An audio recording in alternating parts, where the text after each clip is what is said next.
I'm delighted to be joined by Chris Packham, climate environmental campaigner, well-known broadcaster. You've been massively vocal before COP. You said, you know, governments have to act now or we are at risk of, you said, die. Have they done enough? Well, it remains to be seen, but at the moment we can be justly sceptical, I think, that they've done enough. We wanted to see real targets and real action, and we don't have those on the table yet. When it comes to fossil fuel emissions, there's no point in kicking it further into the long grass. This is COP26. We've had 25 to think about the need to address this, and what we've seen is a lot of our leaders re-highlighting their concerns but not dealing with the issue in a critical way. But if you look at the statement that's still being negotiated, they are at least committing to talk about it again next year rather than in 5 years. That's got to be a step forward. Robert, we don't have next year's. We listen to the scientists, we look at the graphs that we've just been presented with. We know the situation is critical now. Every second that ticks further on, we get ourselves into more and more trouble, and it will be deeply difficult to get out of it. We don't yet have any of the technologies which are on the table, these unicorn, mythical technologies, which they say that will save us at the last minute. This is the point to act. And this point is being missed now by our leaders. They're not showing the bravery and the fortitude that we need at this point. And you say our leaders. Do you think any of the rich country leaders get it? I don't think they get it enough, otherwise they'd be digging deeper in their pockets to pay for those poor countries. I mean, we saw at the beginning of the week a glimmer of hope when we talked about addressing deforestation, but only in 9 years' time. And the following morning, Indonesia comes out and says, well, all the money you put on the table won't cover the value of the wood that we have in our forest. The equality needs to be addressed far more urgently. History has just spoken in that graph. We and the North Americans and now the Chinese and Indians catching up. We are the principal polluters. The polluters must pay. Now, what you've talked about here is important government action, policies.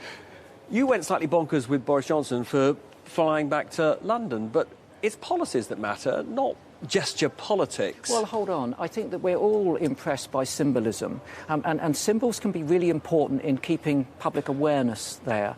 I mean, if Boris flies back by private jet, it sends a signal to everyone that he's not perhaps taking this as seriously as he should, and that might be beneficial for people to think that, because it allows them to think about their own practices and whether they are taking this as seriously as they should. So yes, one individual flight from Boris is meaningless in the grand scheme of things, but I think these totemic, symbolic gestures are lines in the sand, and we need to look at those at this point in time to decide where we all stand on that sand.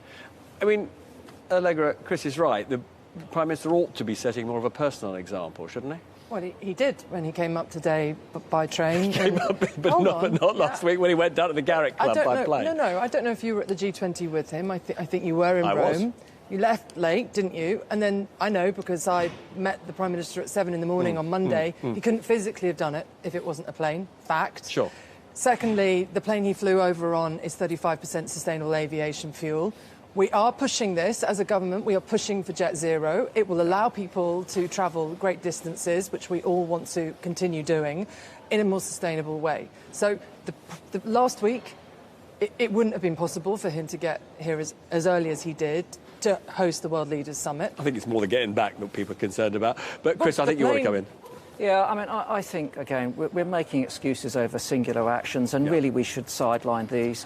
Because, hold on, let's not draw too much attention to that one flight. There are bigger issues at stake here, and this is that we need very clear and immediate targets for the cessation of further fossil fuel exploration and exploitation. If we don't keep it in the ground and stop burning it, we are not going to meet those targets. And we came here talking about 1.5, and now everyone's talking about 2.3 or 2.7. But Chris, the Prime Minister is still talking about 1.5. He talked about it today in the press conference that Robert was at. But he looked pretty gloomy, if I'm honest, Allegra. Because he said it clearly. You know, we need more. The next 48 hours needs to see more. Why is it that we're not joining with Denmark and Costa Rica in their pledge to end fossil fuel exploration and exploitation? We could sign up for that. We should be leading here as the host of this, and we're not. Why aren't we signing up for that, Allegra? We have the North Sea transition deal. For a major oil and gas country like the United Kingdom, it is the most ambitious of its type. It sees a just just transition to get us by 2050 to a situation where a lot of those people who make their money in oil and gas have been supported into making their money in a different way, be it hydrogen, be it renewables, be it the vast offshore wind sector. When we have critical and ethical issues of this nature, which impact not upon just you and I and the Prime Minister, but every living thing on the planet, just transition can't come at such a terrible cost. When we decided that we would, when we decided to get rid of slavery, we got rid of slavers' jobs straight away, or as fast as we possibly could. And this is, you know, an issue of such global magnitude and importance that I think we need to get a bit more real when it comes to these sorts of issues. Can I come on to all the time, Robert, it's people acknowledging the problem, acknowledging there are solutions, but tinkering around the edges. Allegra, quickly, but there's something else I want to get on to. You have a nationally determined contribution from the United Kingdom, which is to reduce our emissions by 68% by 2030. Right? We are walking the walk. We have ambitious commitments.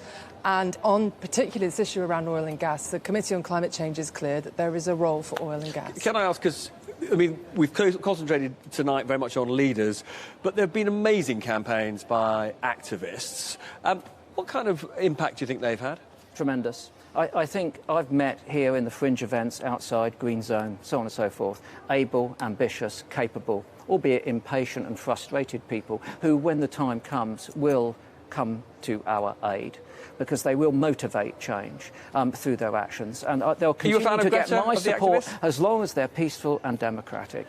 Allegra, are you a fan of Greta and the activists? Prime Minister made the point in his speech last week and his comments today that they are driving us on and that the younger generation need us to step up. And if we fail and climate change, global warming continues to increase, could you see yourself supergluing yourself to a motorway? We have 48 hours left of this COP. We have to drive for the highest ambition. If you come outside, I'll superglue you to the motorway. Oh, behave yourself, Chris. Thanks, Chris. I think at this particular moment, we're definitely all trying to work together. Can I just ask, I mean, you, from a different kind of activist, you were targeted personally, car blown up and all that. Has that affected you? Have you been deterred at all? Not at all. At this point in time, I think we have to keep our resolve. I reserve the right to change my mind in the future, but the things that I'm campaigning for at this point in time I think are right and just, and I have to continue to do that, and I can't be swayed by violent gestures of that nature. So we must continue. But you're absolutely right. We need to be working together. It is. It's got to be a collective effort. Of course it has. Of course it has. We have to move forwards with tolerance, patience, and above all, kindness. So I just want to say thanks to both of you. It's been a tremendous conversation tonight. Sadly, that is it for us this week. We hope not for the whole planet. Join us next week when, who knows, we may be at the start of a trade war with the EU. The news gets better and better. We will see you then. Goodbye. Bye. See you soon.